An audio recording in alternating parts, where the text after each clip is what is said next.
Thanks for joining me today. We're going to be fixing our Harbor Freight mini mill. So I was in the middle of milling, and all of a sudden it just stopped working. And what we found out here is we actually shattered two gears, which is crazy. But typically, this is what it looks like, right? And you've got these Allen head, or not Allen head, but Allen head screws that are on the four corners here that hold this motor in place. But all of a sudden, the chuck or the end mill was just free spinning. We're trying to figure out what's going on. So I took these four screws out on all four corners, and this lifted off. And when this lifted off, it exposed the two problems that I had. The first problem is the white gear that goes right here. So the white gear that goes right there is this. So you gotta be careful. There was actually a key that I found, so it won't focus there, but there's the key for that gear, and then all these pieces. And then I saw this piece of metal, and I thought, what the heck is that? It's not another key. That looks like it got broken off of. Well, it did. It got broken off of the gear. So somehow it really did a number. When it broke that gear, it bound up and even broke a tooth off of this gear and cracked it, which I don't know if you can quite see there or not. And then there was a key holding that on. So fortunately, you can find everything on the internet, right? Here are some new gears for the motor. So I got a new gear. In fact, you can pick these up at littlemachineshop.com. I actually just got a couple of them. You know, the shipping was cheap. I didn't want to have this problem again in the future. So while I was ordering one, I ordered 3 of them. So I got 2 spares. And then the same thing for the gears. These gears for this Harbor Freight are the exact same as for the Grizzly. So I was able to go on there and buy the Grizzly gears. And again, the shipping was more than the gears themselves. I think they're 41 cents a piece. And so I just went ahead and picked up 10 of them because I figured this was going to happen again in the future. So to take off this one, there's a little clip, which I've got laying on the bench here somewhere. There it is. This little clip is like this on top of the gear. So you take the retaining clip off, and then the gear just comes right off. And of course, don't lose your key. So when we go to put this new one on, we'll slide the new one on. We'll put the key in there to lock it in. Then we'll put that retaining clip back over top of everything. And that'll fix the gear. And then for this one, we just got to take this screw out here. And we take this screw out, then we'll do the same thing. We'll put the new gear on top, and you can see where that other key sits in there too. And then this screw goes back and retains it on there. The other thing you want to do is you want to lube this up. I don't know, you can see it's got a little bit of grease in there, but you'll want to put some grease in there to prevent this thing from happening again. This super lube is supposed to be the right stuff, multi-purpose synthetic grease, safe for plastic and metal and everything else. So this will be good for going on our plastic gear here. Now you can replace this with a metal gear, but I guess my thought was I'd much rather have that shatter and break again than something else. So that's what we're going to do. We're going to go ahead and replace it. So I wish I had a tripod here to stick you on, let you see it all. Let me see if I can go grab one, and then I'll show you what we're doing as we put it back together. So forgive the mess. You can see there's a mess all over my workbench. It's been a long winter, and I haven't been able to get out here and do as much work as I'd love to do out here in the shop. I just didn't have time to do it this winter. That's my excuse. It's also a nice spring, blustery spring day, so if you hear a lot of background noise, that's why. So let's go ahead and take this apart right here. Again, just take the screw off. Once we get the screw out of there, we can expose where we're going to put that gear back. So I'm going to set the screw off to the side. I'm going to grab a rag here or some paper towels and just clean this up a little bit while I'm in here. I think that's probably a good idea before we put all sorts of new lubrication down, that we've got it as clean as we can. So let's just clean this up a little bit. See, that's like a tacky lube. I'm sure that didn't help. Or a tacky grease that was in there before. And as with everything with this kind of stuff, again, I'm no expert, but usually you want a light coat of grease. And so whenever you have too heavy grease, you end up getting buildup, and you have other problems. And the problems you have there is where it'll get stick and gummed up and everything else. So we're gonna do light coats. So again, we're gonna take our super lube and brand new container. Ooh, check that stuff out. Pretty cool. So we got plenty here on the lid to use up. So let's just take a little bit of this, and I'm going to stick it down in this little hole here, and then give everything a nice coating. So again, a light coat being just like that. I mean, that's probably too much even, but we're just going to put it all over in here. No reason why not. It was on there before. Worst case scenario, it'll just help be a protectant.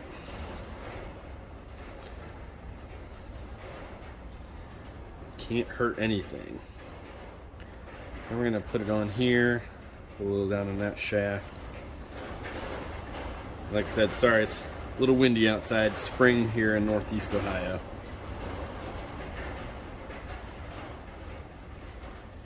Okay, we've got plenty of lubrication all around here.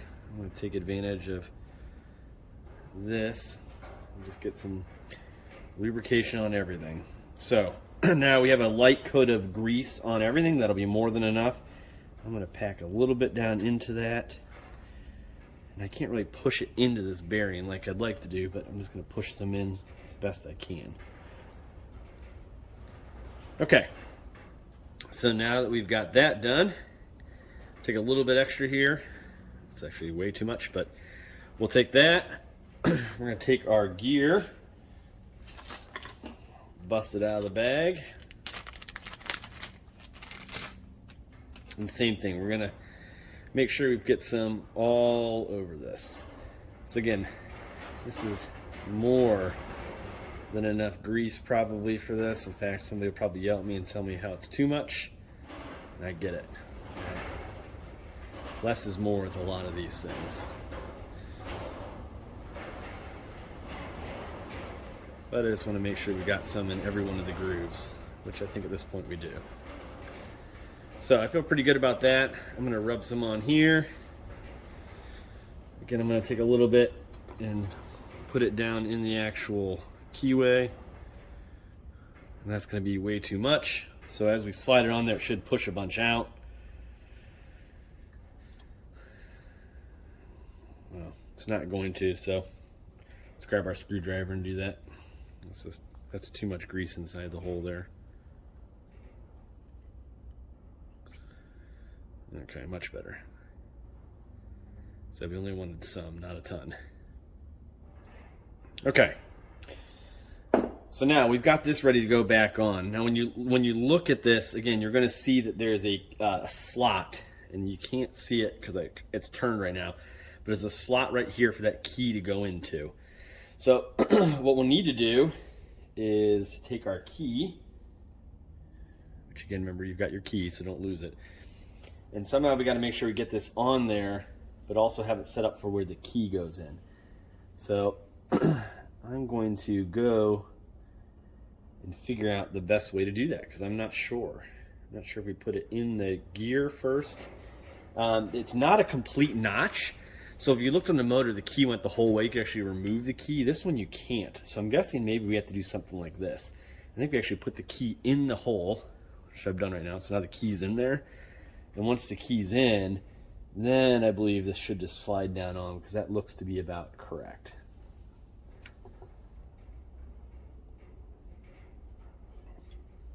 I just want to look. You know, here's something I don't know. Darn, because I don't have it. But these gears, there's a flat side and a tall side.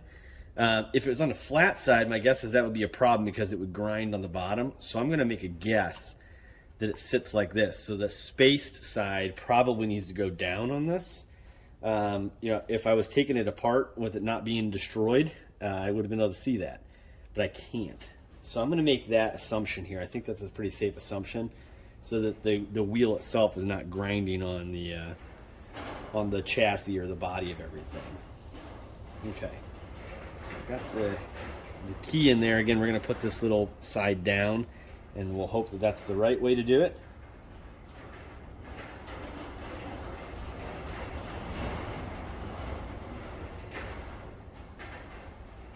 Oh, I can spin this. There you go. Now you can see the key.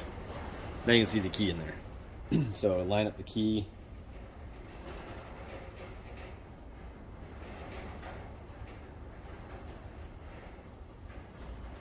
You would think this would just kind of go on pretty easy, like that. Whoop. I guess I should have locked this in place while I'm working on it.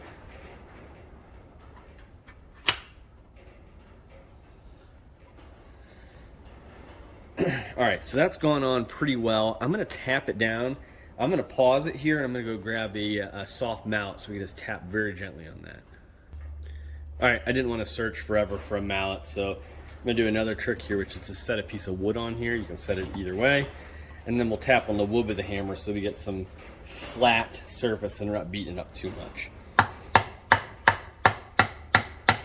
And there we go, just like that. Okay, so we've got the gear on now. That went very well. Just looking here, this looks good.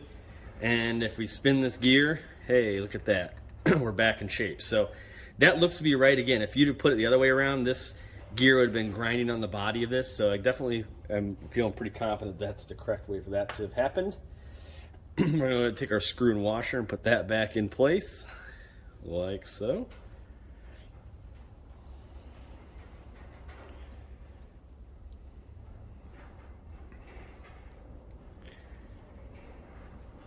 And just snug. I'm not going to take it too tight. But as you can see now, this gear is doing what it's supposed to do, which is driving our R8 spindle. So, good. Okay, so we got that part done. Excuse me. So now we got to get our gear back onto the motor itself. So I think what I'm going to do is I'm going to pause the video and move you to the other side because it wants to naturally just lay that way. And we'll work on it from the other side. So hang tight. Okay, so now you're on the other side. You can see it pretty easily. Let's go ahead and get this going. You can see this is not a super long or complicated repair. I'm going to take a little bit of our grease again and just kind of lube everything up that we can get at. Get some up in here as best I can.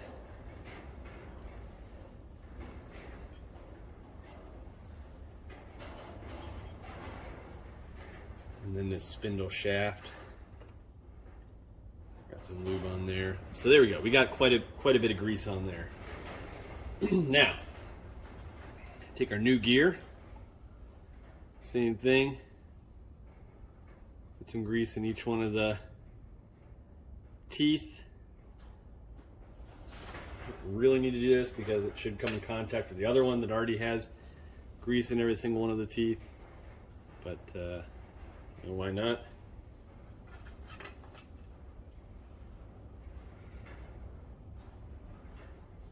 And a couple more teeth there. And we're good to go. Okay, so this is more than enough lube or grease. I'm gonna put a little bit in the actual hole itself, which again, don't need to do because it's already some on that shaft. And then we're just gonna slide this guy on. So this should really slide on anywhere because it's a keyed slot. There's only one spot where it will lock in place. It was actually a little stiff coming off of there, so I'm not sure how easily this is going to go on.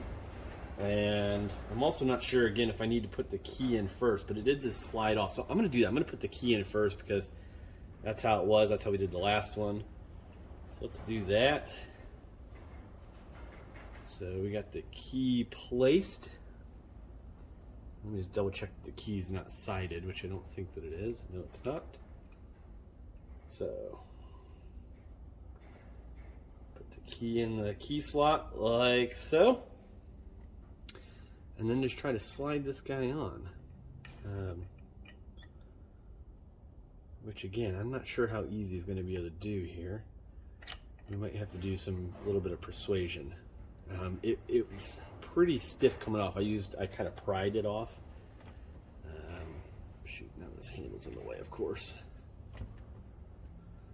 Okay, so I'm going to take my handy dandy hammer here and just very, very gently tap because we want to make sure that it lines up with the key, which it is right now. I'm not going to want to break anything. So So I'm just very, very gently tapping.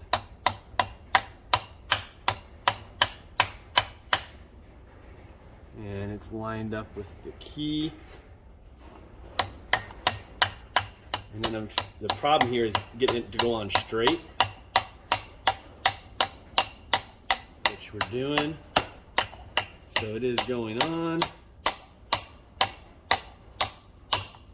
So again, I'm not hitting hard at all because I don't want it to be difficult. It's just a tight fit, which is a good thing.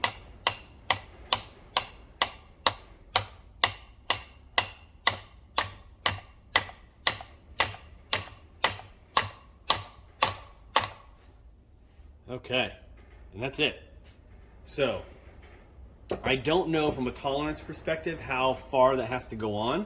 So what I'm gonna do now is you can see I got the key and I'm gonna very gently tap on the edges and see if it'll go on a little farther. I'm so worried about doing this because I don't want to crack off one of the teeth. You know what I can do? I'm gonna go get this. Let me go get a socket. So bear with me for one second. Pause. I'm gonna get a socket to put on there so I can tap evenly around it. Okay, so this is just a little trick. Take a socket that's got a hole big enough for that to go in, and then set it like this, and now hit on the socket, and it'll apply even pressure all the way around. You won't be hitting one spot in particular. So I'm sure my father or grandfather or something showed me that trick, but just makes it so you can tap something without having to worry about unequal pressure. And see how that worked? See, I'm tapping and this is starting to protrude a little bit. That's all I was looking to do because when I took it off, that's about what it was. This one actually took off, so I saw what it looked like. Okay, perfect. So that's all. That's it. So yeah, grab a socket so you don't have to worry about shattering this or pushing it on sideways or anything. You can just kind of hit it very evenly then on all the sides. So that's about all she wrote for that. Again, I'm gonna go a little crazy here. I got plenty of this grease. I'm just gonna go ahead and grease this stuff up in here just because it was in there before. Put some grease on it now. Again, I don't think this does anything. This is just more protective coating, I guess, at this point. But there's grease in there when I took it off, so I'm gonna put some grease back on it. Again, not the end of the world. So if you didn't know, this is where the hole is for you to actually hold the spindle in place when it's spinning. So, okay, that's it. It's back together. Let's do this. Let's clean my fingers off a little bit here. And set our motor back on. Now, somehow it magically went into the right fit. And you can see it's moving the whole thing, which must mean we're doing something right here. So we got that all back together. Now we've got to put our screws back in place. I think you can see this. Let me see on the camera. Yep, you can see. I'm going to put all 4 of our screws back in the holes. Maybe? Oh, sorry. They're all up front here.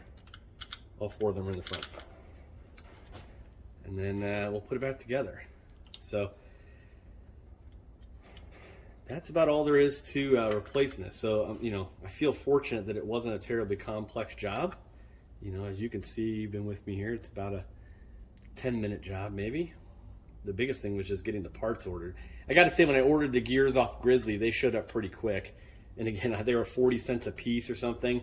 And the shipping was the same whether you bought 1 or 11 of them. So I figured I bought 11, 1 to go on and 10 spares. And then same thing for these little gears. The gears from Little Machine Shop, which by the way is awesome if you need anything. I think I've purchased quite a few things from them for this mill. But I think they're the same thing. It was, a couple bucks, $3, $4 for the replacement gear. And I thought, man, I'm already paying for shipping. I'm already getting something. I may as well as get a bunch of them so I don't have to worry about this ever again. It's one of those times where I wish I had my, I guess it's just over there in the toolbox, but the extended Allen key so I don't have to dork around like this. But that's okay. It's just you and me here in the shop today.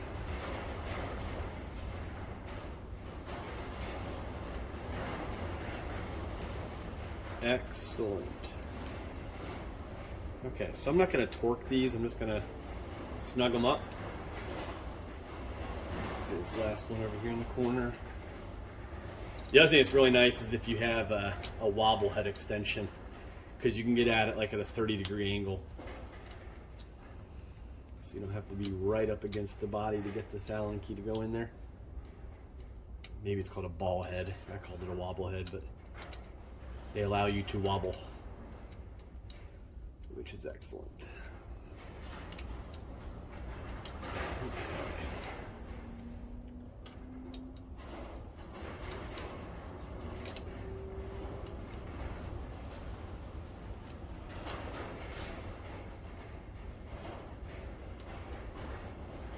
Okay, we are all snugged up. So give me a minute or two. I'm going to pause the video here and I'm going to go get everything plugged back in, because of course you want to be working on this with no power. And once get plugged in, we'll test. So be right back. Okay, we got it all taken care of here. I guess I can pull you down off the tripod for a minute here, and you can see everything. So we're gonna pop this open like I just had there. Light lights up green. Moment of truth. Will it spin? And by the way, be very careful, because you're supposed to have the protective cap on this when you're doing it. But we are back in business.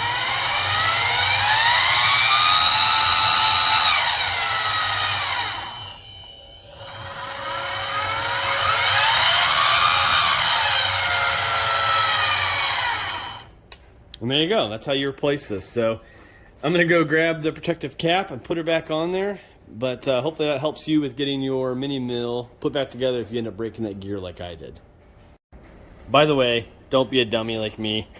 I got to take the whole thing back apart because I forgot to put the retaining clip on. So be careful. Don't forget all your parts. We put all the gear on, but remember this retaining clip sits on top of the gear like this and holds it in place and keeps it from coming off. And I forgot to put it on, so looks like I got to get the Allen key back out and go back at it again. So I'll take it back off, put that retaining clip on, and be back in shape. But don't forget that part. I did not show that in my video because I did not do it. Like that. All right, have a great day.